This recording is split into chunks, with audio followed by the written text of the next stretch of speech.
सबका पहिरां खे आगाह कयूं त सेवण में एहतजाज कयो वियो आहे। सभई शहरी इन एहतजाज में शिरकत करे रहिया आहिनि, जिन जो चवणु आहे त दरगाहूं ऐं दर्सगाहूं बंदि करे शहरनि खे घरनि ताईं महदूद कयो वियो आहे। एहतजाज कंदड़नि जो चवणु त SOPs तहत दरगाहूं ऐं दर्सगाहूं बि खोलियूं वञनि। जल्द दरगाहूं ऐं दर्सगाहूं न खोलियूं वयूं त एहतजाज जो दायरो वधायो वेंदो। सेवण में अॼु शहरनि तरफ़ां एहतजाज कयो पियो वञे। लाल शहबाज कलंदर जी दरगाह ऐं शहर में दर्सगाहूं तोड़े मदरसा ऐं स्कूल बंदि करण ख़िलाफ़ शहरी रस्तनि ते निकिता आहिनि। शहरनि जो चवणु आहे त कोरोना वायरस जो जवाज़ ॼाणाए तालीम जो ॿेड़ो ॿोड़ियो पियो वञे। SOPs तहत ॿारनि जा स्कूल खोलिया वञनि ऐं SOPs तहत लाल शहबाज कलंदर जी दरगाह बि खोली वञे। तफ़सील मालूम कयूं था टाइम न्यूज़ जे रिपोर्टर M अशरफ अतार खां।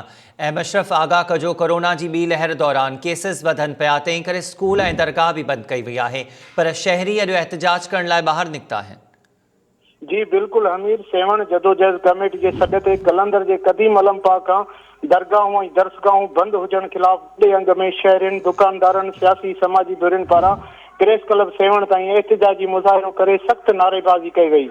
उन मौक़े ते सेवण जदोजहद कमेटी जे अॻुवाणनि अकबर मला, सफ़दर नजफ़ी, एहसान रिंद, ख़ालिद जतोई, महबूब चांडियो, मोहम्मद बख्श रिंद ऐं सैयद आशिफ शाह ऐं ॿियनि मीडिया आॾो दाहींदे चयो त सिंध में कोरोना जो जवाज़ ॼाणाए दरगाहूं ऐं दर्सगाहूं बंदि करण सां माण्हुनि खे बेरोज़गार करे तालीम जो बेड़ो हथ वठी ॿोड़ियो पियो वञे, जेको सिंध जे मासूम ॿारनि जो मुस्तक़बिल तबाह थी रहियो आहे।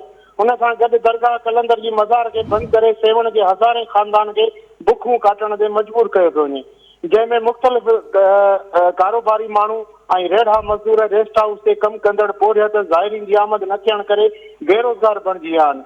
अमीर हिननि चयो त सिंध हुकूमत जे कन ते जूं बि नथी सुरे। हिननि चयो त अॻु में 6 महीना लॉकडाउन करे दरगाह कलंदर खे बंदि कयो वियो, जंहिं सां बुख ऐं बदहाली जो शिकार थियल अवाम खे वरी 2 महीना दरगाह खे बंदि करण कहिड़े ॾोह जी सज़ा ॾिनी पई वञे। हिननि सिंध जे वॾे वज़ीर सैयद मुराद अली शाह खां मुतालबो कयो त खुदारा SOP तहत दरगाहूं ऐं दर्सगाहूं खोले तालीम जहिड़े ज़ेवर खां महरूम थियण खां बचायो वञे ऐं दरगाहूं खोले माण्हुनि खे फाका कशी ऐं बुखूं काटण खां बचायो वञे।